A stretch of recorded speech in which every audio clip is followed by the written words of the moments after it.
Hello, everyone, and welcome to this webinar on 5G and cloud computing, the motto of which is connected everywhere. So, this webinar is focused on a high level overview of the current technological evolution across the industry, which is going to shape our future, change our lives, and will provide an immense opportunity for technological challenges and innovation. A future which seems to be inspired by sci fi movies, which is being shaped right now in front of you. And I hope each one of you would be playing a huge role in achieving that future. Now, before we start, I will give you a heads up. Throughout this webinar, you should keep in mind that I will be talking a lot about cloud computing concepts. So, just to give you a heads up, the key cloud computing fundamentals are elasticity, that is, we can increase the resources with respect to demand or decrease them.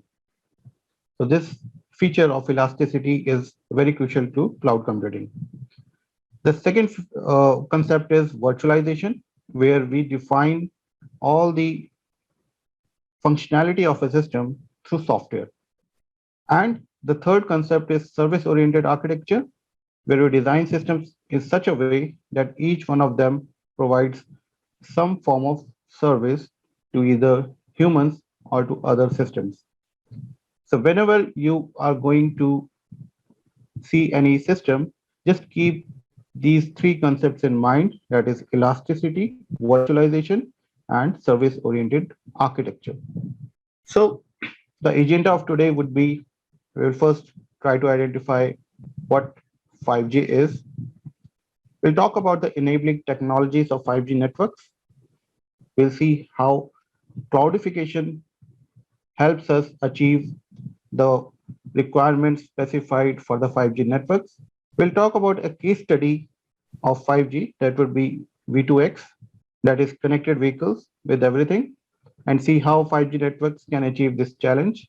And in the last, we'll talk about the career path and job opportunities which will be brought by the 5G networks. So let's start with the first section, that is understanding the 5G network. So first of all, let us talk about the mobile network evolution. The mobile network evolution is basically the current generation of technology is 4G, right? So mobile network evolution is intent to describe the list of technologies that combine together to provide a common goal. So technologies in each generation were developed for a different purpose. And if you understand that purpose, you would know what were the key differences in various generations. So first of all, we had the first generation network. The first generation networks were analog in nature. It was more about having a wireless access to the PSTN network or the analog phone we had. The idea was to have the access network, or you can say the connection between the mobile exchange towards your phone in a wireless way. As it was still analog in nature, we had large cordless phones which required too much of power. An example technology was Advanced Mobile Phone System or AMS, which was used in the United States of America. Now, the goal of the second generation was to evolve the access networks from analog to digital. The two candidate technologies were GSM and CDMA. GSM was developed in Europe and pioneered in Nordic countries, and IS-95, a CDMA-based technology, was launched in the USA and Japan. Evolution happened, and we had mobile internet with GPRS and later on Edge in GSM side. The core was still circuit switch. So, in the second generation, the key concept was digital voice or digitalization of the access network. Now comes the third generation of networks. So, in the third generation of network, we had wideband voice. We had a wideband channel. The voice quality was very good. However, for the voice, we had only a circuit switch network. But for the internet over the mobile or the mobile internet, we had a new concept called packet core. So this was very important for the evolution of the network and evolution of the mobile system. With the advent of smartphones such as iPhone and Android based phone, there was a huge demand of mobile-based internet, and the apps that were being used in these smartphones were very data hungry. So in the 3G, we had a packet core for the first time. The two candidates that led formation of the consortium that were 3GPP in the Europe and 3GPP2 in the United States of America. For the 3GPP, we had 3G system that was WCDMA based 3G systems, and it was specified in the release 4. So this release 4 to 7 was the 3GPP based release that I'm talking about. And for the 3GPP2, the key technology was WCDMA 2000, which was used in Japan and the US and later in India as well. But the revolution came with 4G. So with 4G, it was all about packet switched. We didn't have any circuit switched code. After specification of release 8, that is LT and System Architecture Evolution, SAE, the key contributor of 3GPP2, that is Qualcomm, announced to join 3GPP. So after, or you can say with the advent of 4G, we had only one organization which was working for specification, that was 3GPP or third generation partnership project. Now till release 8, 9, 10, 14, that is the fourth generation, it was all about connecting people. It was all about having high speeds or better internet facilities over the mobile phone. But things started to change with advent of current requirements of the 5G system. So 3GPP release 15 and 16, and further will keep on working for the 5G networks. And always remember, 5G is not about higher throughput. It's not about only connecting people. It's about connecting devices, and it's about a diverse range of use cases. So let's talk about the IMT requirements. I mean, what are the requirements that would define the 5G networks? So here you can see a diagram that specify a split of use cases that are going to be used for the 5G networks. So the requirements are basically split into three parts. First is enhanced mobile broadband, and the key component of that requirement is gigabytes in second. So you can download 1 GB in 1 second. So that would be enhanced mobile broadband. The other pillar of this requirement is massive machine type communication. So what's happening with smart cities and all, you would be having smart meters. So these smart meters would be communicating towards the networks, but number of these meters would be too high. Every home would have at least 1 meter, right? But they would require a very small amount of data. So this is massive machine type communication. And the third pillar is ultra reliable and low latency communication. So this is for critical application such as mission critical application and self-driving car. So in this case, you require a sub millisecond latency. That means you should have latency which is in the range of 1 millisecond or 2 millisecond, not more than that. You have other use cases as well: industry automation, augmented reality, and work and play on the cloud. You have ultra high definition screen that will work on the 5G networks. So these are the various use cases for the 5G networks. To understand the differences between the IMT 2020, so this is basically IMT 2020, and the previous one was IMT Advanced, that is for the 4G. Let's take a look at this diagram. So if you see the differences between IMT Advanced and IMT 2020, you can see the peak data rate which is required in IMT 2020, that is the 5G networks, should be 20 Gbps. That is, you should be getting around 20 Gbps of speed. In IMT Advanced, it was 1 Gbps. So this was the peak data rate, that is the maximum throughput that you would be getting in one cell. The area traffic capacity, that is how many Mbps per square meter, it was around 0.1 Mbp per square meter, and it is in the range of 10. So there is a lot of density requirement here. We would be having a lot of devices. So in one cell, you should be having higher area traffic capacity. Similarly, for latency, earlier it was 10 millisecond. Now we require 1 millisecond of latency. The speed, you should be able to connect to the mobile network at 500 kilometer per hour of speed as well. And the spectrum efficiency should be 3 times. So these are the various, you can say, uh, updated requirements for the IMT 2020, that is for the 5G networks. So let us understand what we did in the 4G networks. In 4G networks, we built roads, but we don't require, you can say, roads for same type of, or say different type of uh, traffic. For example, in the 4G networks, till the 4G networks, I would say we built infrastructure, we provided connectivity, that is either rural or urban connectivity, but the requirement has changed. You won't be using the same road for pedestrian traffic or for the emergency traffic.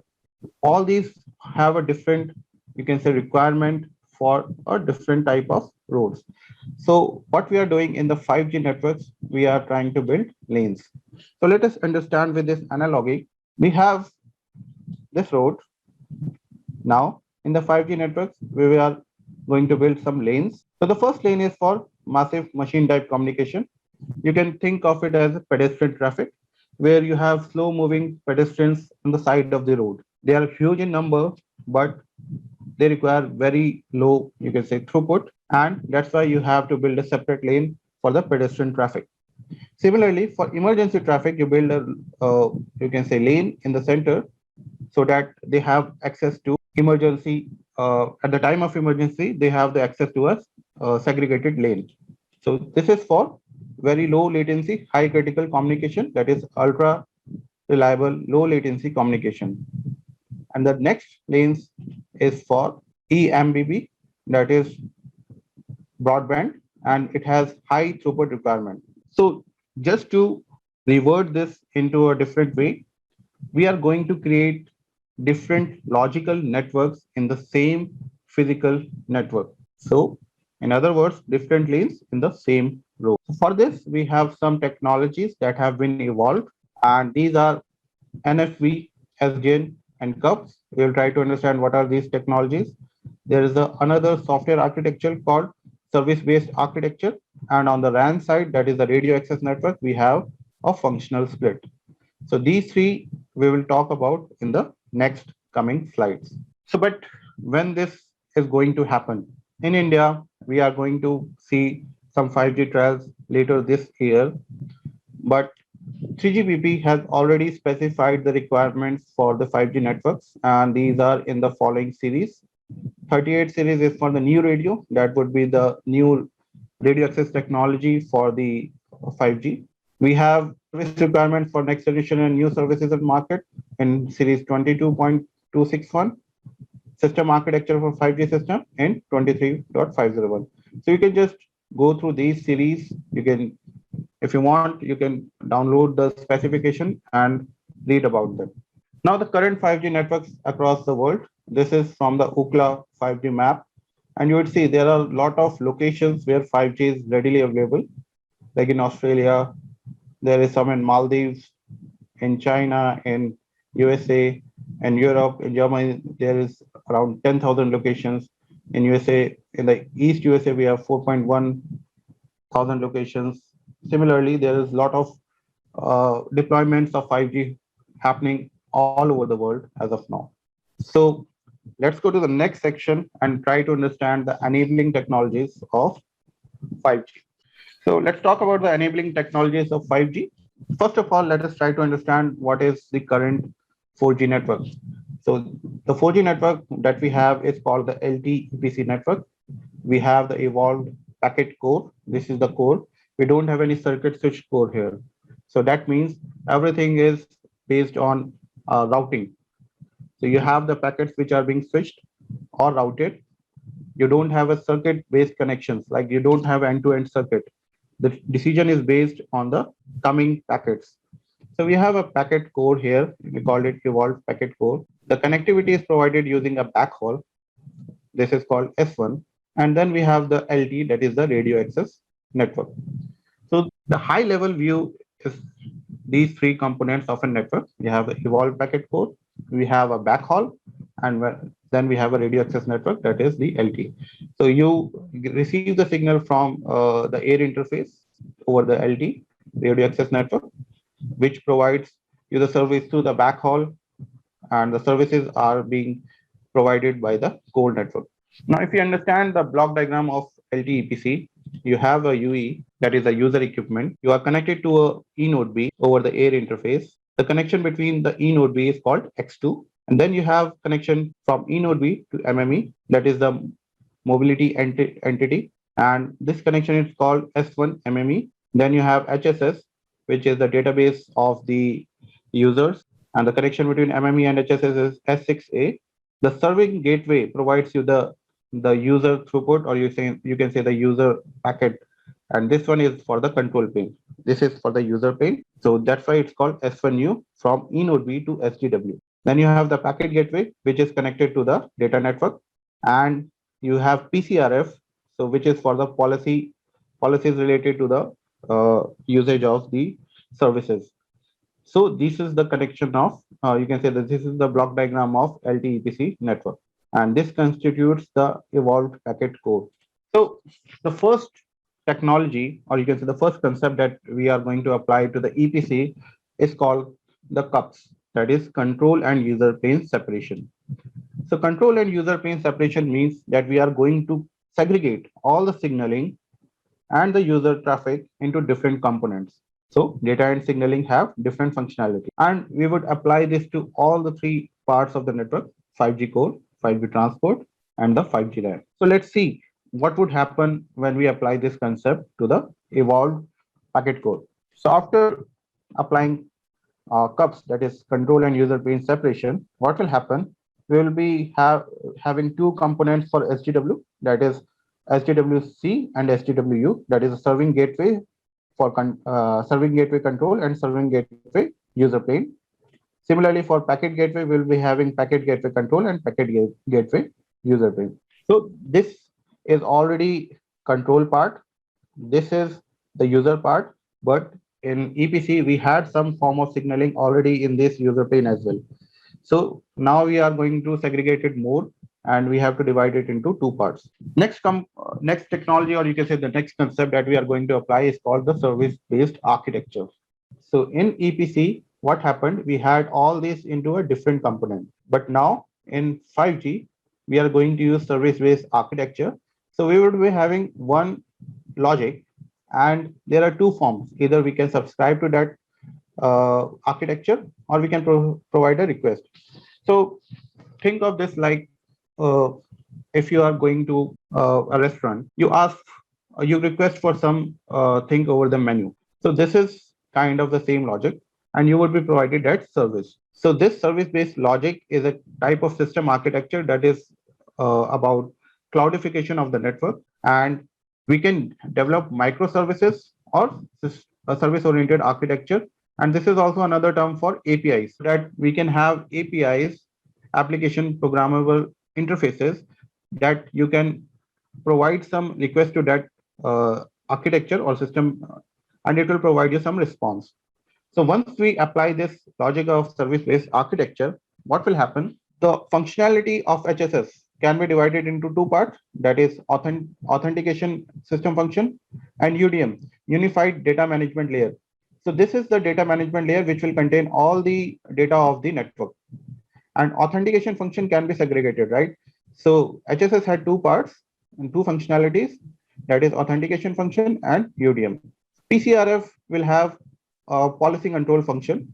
The user plane part can be combined into a user plane function. This will include both the parts of SGW and PGW, that is the serving gateway and packet gateway. Now this part, that is the MME, SGWC and PGWC, it has multiple functionality. The first one is session management function, which was earlier part of both MME and serving gateway. This functionality would come part of the session management function, and the part of the MME, that is mobility, becomes the AMF. So after applying service-based architecture, we have the 5G core here. We have AMF, we have UPF, that is a user brain function, SMF, that is a session management function. Then we have policy and control function. This is the application function. So this is provided by any other services. So we can have any application, we can integrate it to the 5G core. Then we have the unified data management layer. Then we have authentication function, and then we have the data network. So you will see a difference here. We have moved the UPF and data network in the same layer of UE LAN. So this means all the control part is now segregated into a different architecture, and we have moved the user plane function as close to RAN as possible. These interfaces are have different naming convention. So right now, this is the interfaces between them. When we'll see the service bus architecture, there would be different interfaces name nomenclature for these interfaces. Now, what will happen? We will be having the 5G core. We will have a backhaul, and the access network is now the new radio. I would be talking more about system architecture rather than the access network. Coming to the next slide. So the next concept is virtualization, and you can understand this concept using the concept of virtualization and concretization. So think of it, you have a smartwatch and you have uh, a laptop, right? In your laptop, you can put a virtualization software like VirtualBox, and you can execute multiple operating system over that. However, why is it very difficult to have a different type of, you can say, functionality for your smartwatch? The concept is that most of the logic is built into the hardware in terms of smartwatch. So that is called concretization, where you have a dedicated hardware, or you have ASICs or FPGA. So these three technologies help you provide logic on the hardware. However, in case of virtualization, we have a general purpose hardware, a server, or you can say any x86 based computing platform, and you can execute multiple operating system over it using a hypervisor. So now question yourself, why virtualization is a key player for network slicing? You can put a hypervisor, that is VirtualBox or VMware, whatever, and you can install like Ubuntu or any other form of Linux in that. So this is a form of virtualization. However, this host OS is optional. You can have a multi-core processor directly install hypervisor, and you can have multiple operating system running over there. So this is a saturation case of server virtualization, means these days we are using virtualization only for infrastructure as a service. The key concept of cloud computing is more of serverless, and storage virtualization is a key form of, you can say, virtualization that is being used. The next concept, that is the advanced form of virtualization, is called containerization. So in containerization, what happens? You have a host OS that is typically Linux. You have a container engine that can be a Docker, and you can have multiple containers. You build applications or you build software which are efficient to run over containers. And we have a term called pod. So pod is a cohesive collection of containers, or you can say combine multiple containers, you form a pod. So, however, when you have a lot of containers, you require some sort of orchestration. Orchestration means that you need to create, you need to manage, and you need to delete those containers on the fly, right? So you need to have some sort of software that can help you, you can say, orchestrate all these functionality of containers, like creating, deploying, securing, and monitoring. So the container orchestration is a key concept, and you have Kubernetes as one of the container orchestration engine, or you have a Docker Swarm, that is another container orchestration engine. So these containers would play a huge role in the future technologies all over in every part of, you can say, computing platform, also in 5G core, 5G RAN, as well as the transport network. So when you talk about containers, you should always, you can say, think of having some sort of, you can say, segregated, you can say, system where you can have a different software running on one container, and different software running on the second container.